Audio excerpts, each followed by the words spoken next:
Sergeant Kelly, you are recognized. Madam President, the Governor of Florida. Let the governor be received.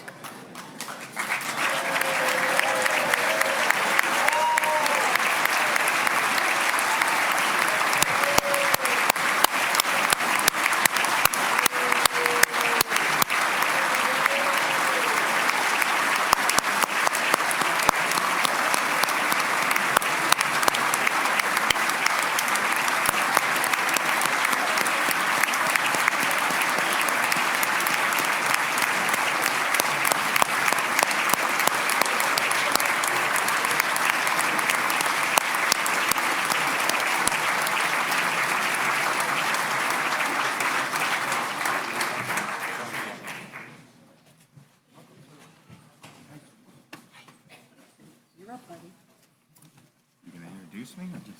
She is. Okay. You want water? I'm good. I'm good. I am honored and thrilled to present our great governor of the state of Florida, Ron DeSantis. All right.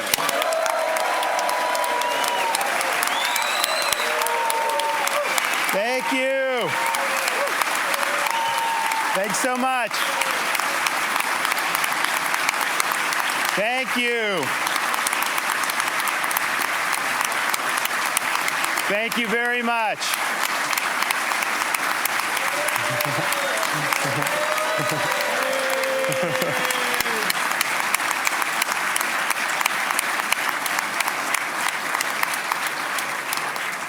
Mr. Speaker, Madam President, members of the legislature, and fellow citizens, my duty under the Constitution is to inform the legislature concerning the condition of the state and to recommend measures in the public interest. Well, as we used to do in the military, here's the bluff, the bottom line up front. Florida is #1, and working together, we will ensure that Florida remains the #1 state in these United States.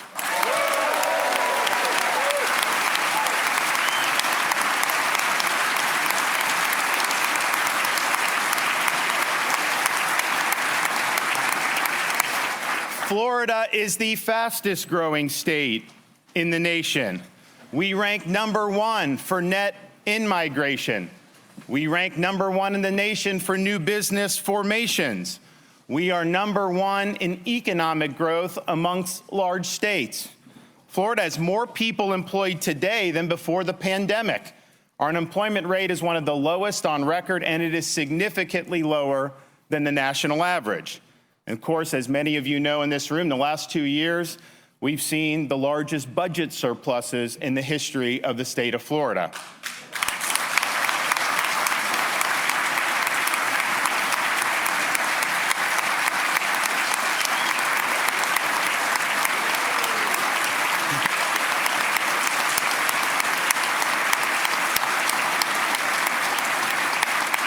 And we do that with having the lowest per capita state tax and lowest per capita state debt burdens amongst all large states. We rank #1 in the nation in tourism, and we just experienced yet another record-breaking year for visitors to the Sunshine State. We are #1 in law enforcement recruitment and support. Florida's crime rate stands at a 50-year low. We are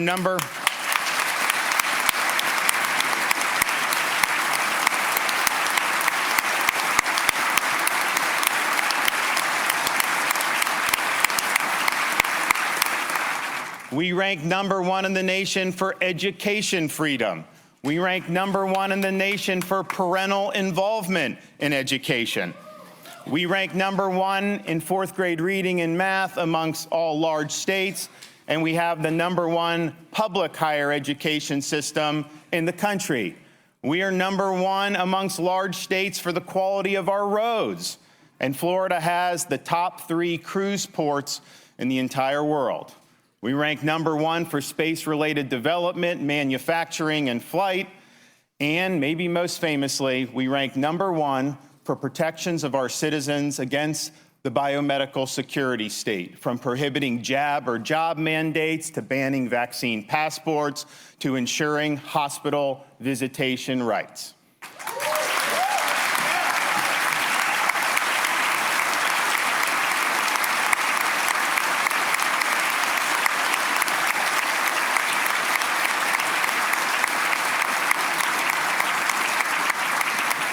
We defied the experts.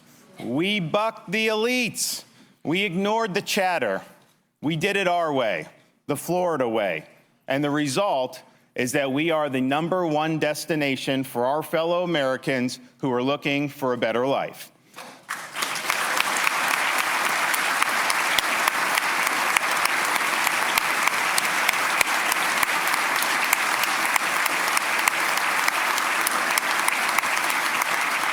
Working together, we have met big challenges, and we've led the nation on many big issues.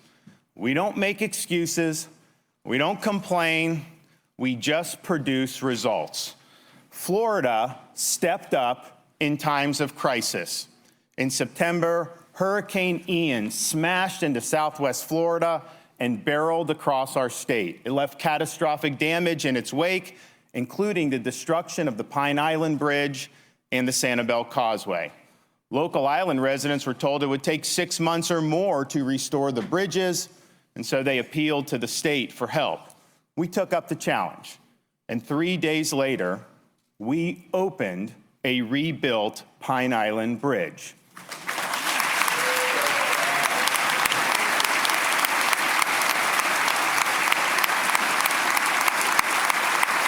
And 2 weeks after that, we were able to reopen the Sanibel Causeway after it had been severed in 3 locations.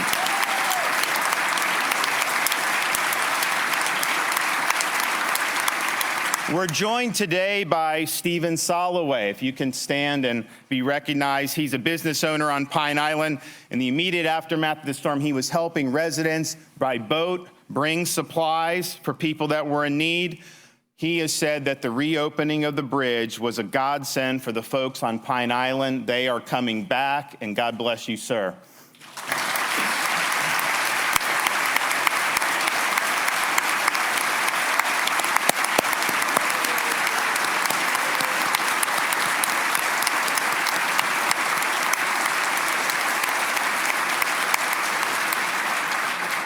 Julie Wappis is the 4th grade teacher at the Sanibel School. She lost everything in her home and in her classroom. They had to have the school take place on the mainland, but because of the rebuilt causeway, a faster recovery has been facilitated, and the school is now back open on Sanibel Island. Thank you for your service.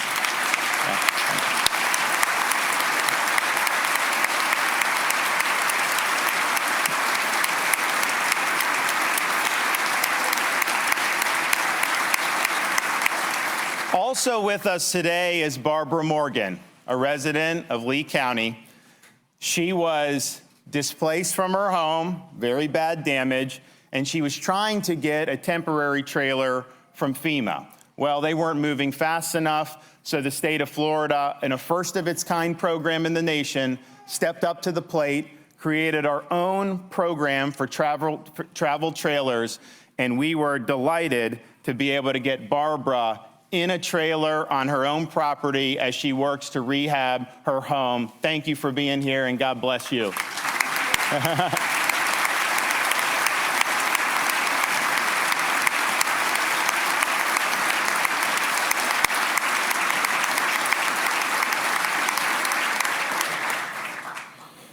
We've also delivered for all Floridians much-needed economic relief. Due to the excessive spending and printing of money by the federal government, Americans are living through the worst period of sustained inflation in decades. We've worked together to reduce the pain of inflation by enacting over $1 billion in tax relief in this current year's budget and by slashing tolls by 50% for Florida commuters for this calendar year. That will save some families more than $1,000. Thank you, legislature, for stepping up for our consumers.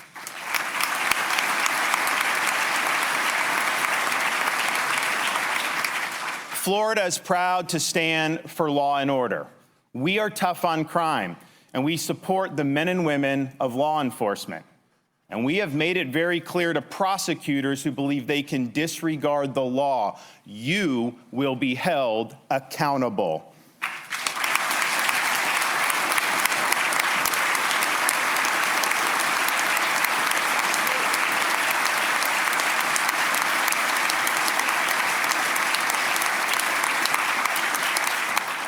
Thanks to action of the legislature, we enacted a recruitment bonus program to recruit law enforcement officers from other states, and that program has surpassed expectations. Joining us today is Officer Mercedes Phillips from the Cape Coral Police Department. She was able to take advantage of this program, received a $5,000 signing bonus this summer, leaving Montgomery County, Maryland, now working in Cape Coral. And guess what? She got here just in time for the hurricane.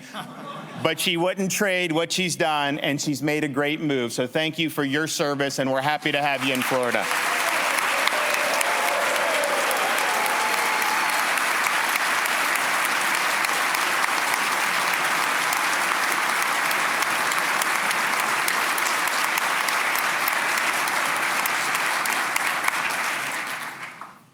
We believe that borders matter, and we have fought against illegal immigration in the state of Florida, from banning sanctuary cities to suing the Biden administration over its catch and release policies to transporting illegal aliens to sanctuary jurisdictions. We have put Floridians first, and we will continue to do that. We've also provided robust support for K through 12 education. We have enacted record increases in teacher salaries. We've expanded school choice, and we have protected the rights of parents.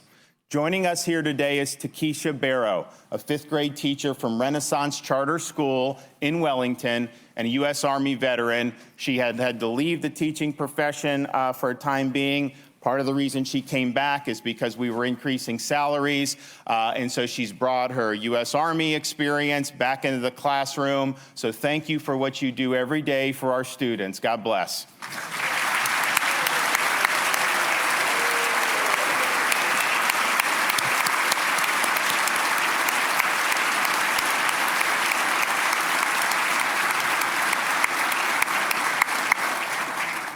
Joining Ms. Barrow is Melissa Ann Match. She's a seventh grade math teacher from Clay County, and she is the 2023 Florida Teacher of the Year.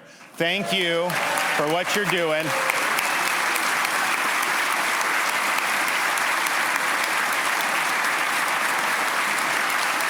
And keep up the great work. Thank you so much. We're also joined by Alicia Ferrant. She's a mother of 5 who attend Orange County Public Schools. She was a concerned parent a year or two ago because she saw that there was inappropriate material in her children's library and school, things that were even pornographic. So she raised the issue. She got a positive result, but she decided to get more involved. And in this past November, she was elected to the Orange County School Board as a parents' rights candidate. Congratulations to you, and best of luck.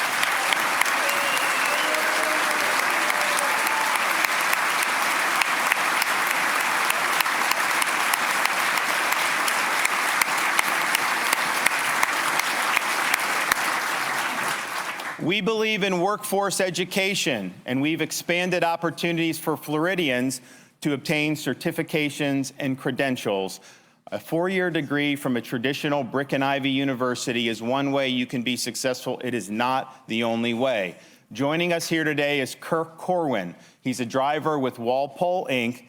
He was able to get his commercial driver's license through one of our programs here in the state of Florida. He was also spared his job when the legislature came in and we protected against the vax mandates. So thank you for stepping up, and thank you for fulfilling an important role in our economy.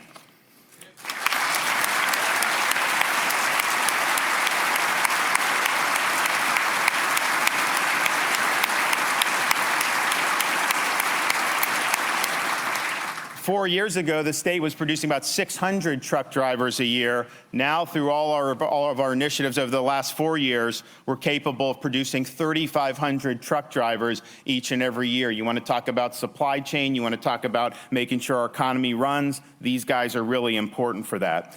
We're also here with Rhiann Champion, who fulfills another very important role in the state of Florida. She's recently graduated from the nursing program at Seminole State College. I think as many of you know, there's a nationwide nursing shortage, and so what we've been able to do with the help of the legislature is put record resources into our systems so we can train more Floridians to become nurses.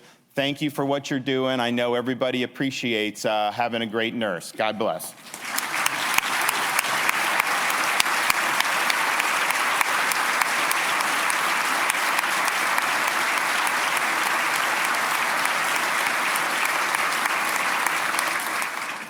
Florida has provided the strongest protections for medical freedom during the coronavirus pandemic of any state in the country. We have prohibited COVID shot mandates in schools. We have banned vaccine passports, and we have protected Floridians from losing their jobs due to their personal decision about whether to take or not take the COVID jab. We're joined here by Dr. Tim Boyette. He's a radiologist, and his job at a hospital in the Panhandle was saved due to the actions of the legislature to provide protections for all Floridians.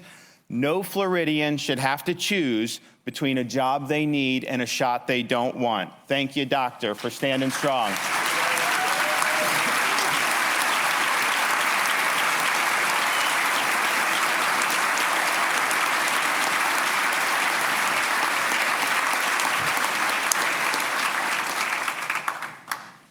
With your support, we've ushered in a new era of stewardship for Florida's natural resources, securing historic funding for water quality and Everglades projects, improving our water policy, and utilizing technology to combat things like algal blooms and red tide. We promised to leave Florida to God better than we found it, and we are making good on that promise. November's election results represent a vindication of our joint efforts over these past 4 years.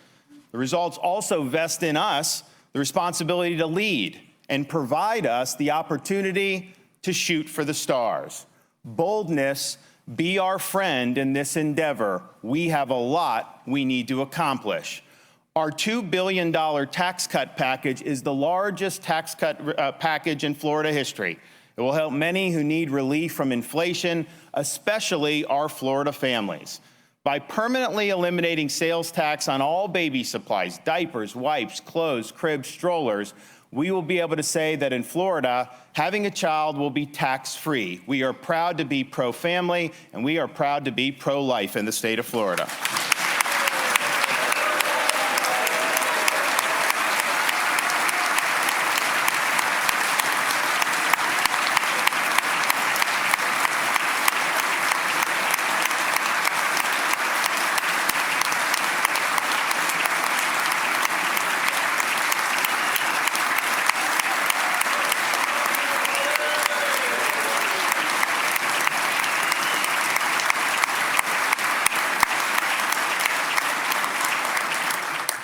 Floridians are also harmed by inflation when it comes to the prices of prescription drugs, especially due to pharmacy middlemen.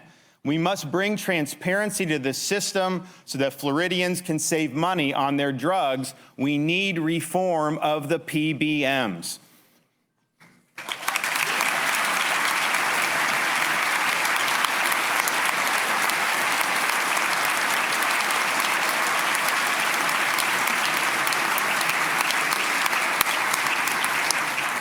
While our economy has consistently outperformed the nation as a whole, Florida's lawsuit-happy legal climate is still holding us back. The legal system should be centered on achieving justice, not lining the pockets of lawyers. Speaker Paul Renner is stepping up to deliver much-needed legal reform, and I thank him for helping Florida reach its full economic potential. Thank you, sir.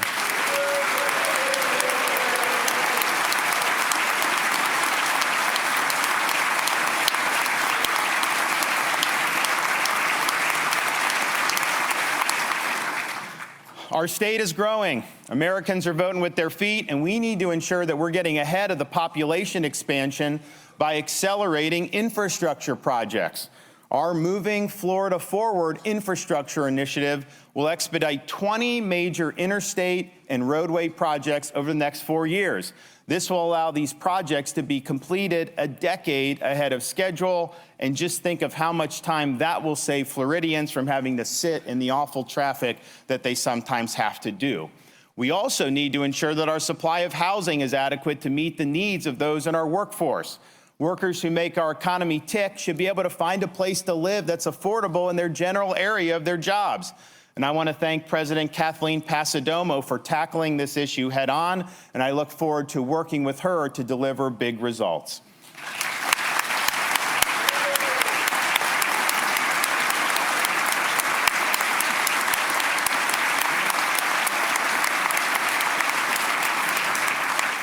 We must continue our stewardship of Florida's natural resources by supporting additional water quality and Everglades restoration efforts, enhancing protection for our coastlines, and establishing the Indian River Lagoon Protection Program. We are truly making history with our conservation efforts. Let's not stop now.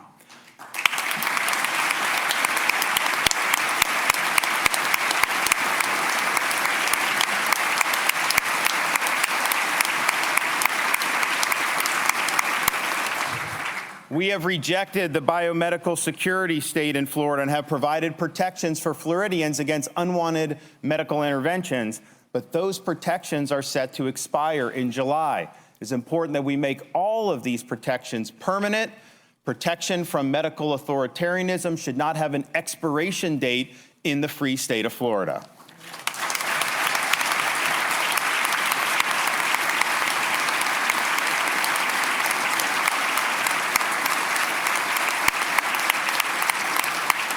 We also need to protect the free speech rights and conscience rights of physicians.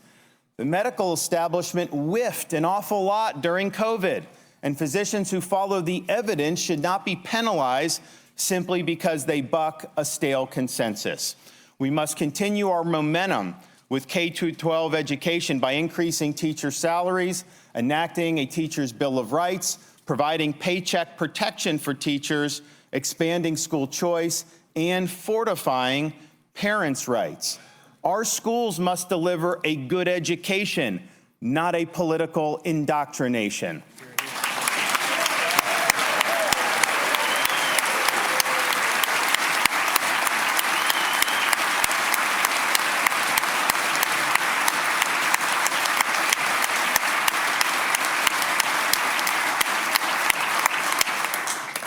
And it's sad that we have to say this, but our children are not guinea pigs for science experimentation, and we cannot allow people to make money off mutilating them. Chloe Cole is now a young adult, but she was receiving puberty blockers at age 13, and she underwent a double mastectomy at age 16. She's now an advocate against allowing these procedures for our children. Chloe, thank you for your bravery. And the people of Florida and the legislature should heed your advice and provide protections against these procedures.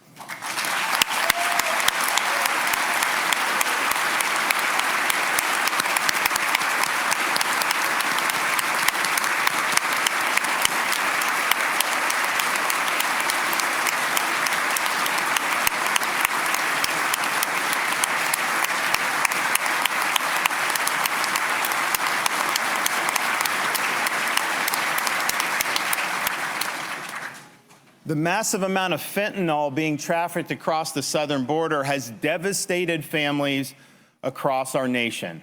Kim Kelly from Jacksonville is joining us. She recently lost her son Palmer to fentanyl poisoning, but she is sharing Palmer's story because she wants to see additional accountability. Thank you for your bravery, and we're so sorry for your loss.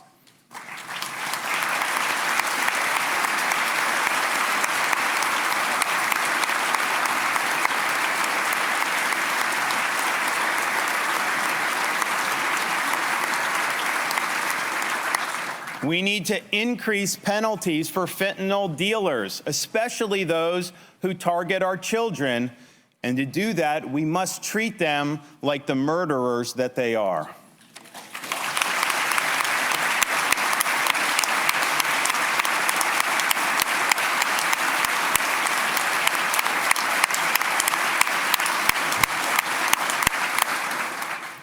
We must further strengthen our laws against illegal immigration by enhancing employment verification, increasing penalties for human smuggling, and further disincentivizing illegal migration to the state of Florida.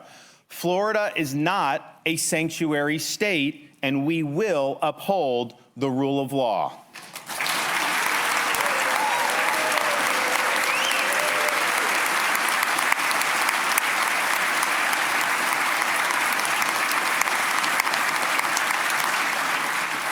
Joining us here today is Stacy Kazuba. She's from Sarasota. Nearly 2 years ago, an illegal alien broke into her home and sexually assaulted her. He should have never been in this country in the first place, and if the federal government had done its job like it's supposed to, Stacy would never have been victimized. Enough is enough. Thank you for being willing to speak out and to share your story.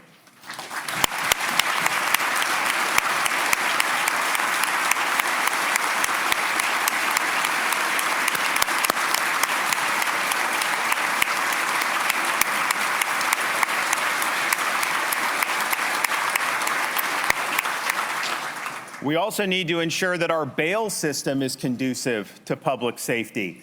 Dangerous criminals should not simply be put back on the street like we see what happens in states that have gone so far as to abolish cash bail entirely. Police officers should not have to repeatedly risk his life to apprehend the same criminal over and over again. We also understand that part of fighting crime is to protect Floridians' right to defend themselves. A constitutional right should not require a permission slip from the government. It is time we join 25 other states to enact constitutional carry in the state of Florida.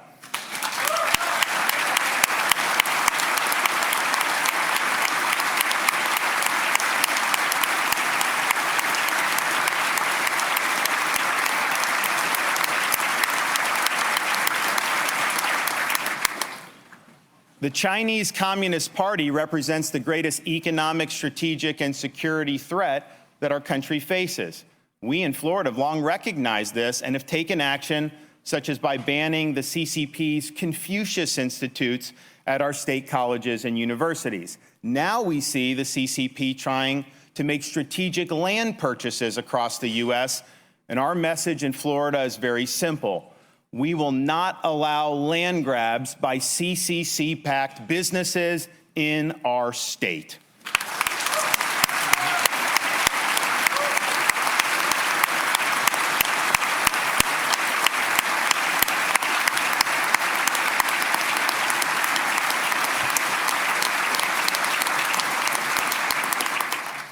I am happy to be joined here by our First Lady, my wife, Casey. We got Mason on the lap. There he is, sitting there. Over the past 4 years, she spearheaded efforts to help our youth avoid drugs, promote emotional resiliency in schools, and provide a pathway to prosperity for the less fortunate. She also gave birth to our daughter, Mamie, and most recently, fought a battle against breast cancer. I was here last year saying we would be able to announce that she was cancer-free, and I can tell you she is cancer-free and she is doing better than ever.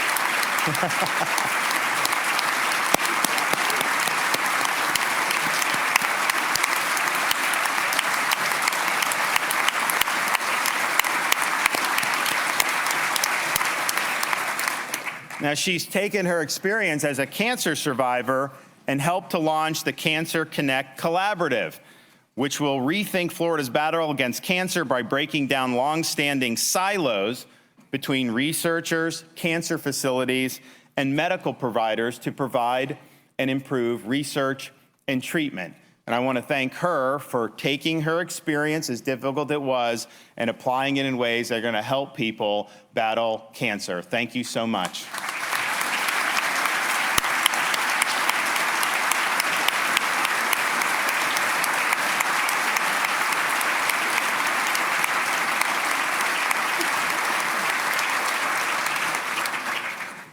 So we find ourselves in Florida on the front lines in the battle for freedom. Together, we have made Florida the nation's most desired destination, and we have produced historic results. But now's not the time to rest on our laurels. We have the opportunity and indeed the responsibility to swing for the fences so that we can ensure Florida remains number one. Don't worry about the chattering class. Ignore all the background noise. Keep the compass set to true north. We will stand strong. We will hold the line. We won't back down. And I can promise you this, you ain't seen nothing yet. Thank you all. God bless you. Thank you.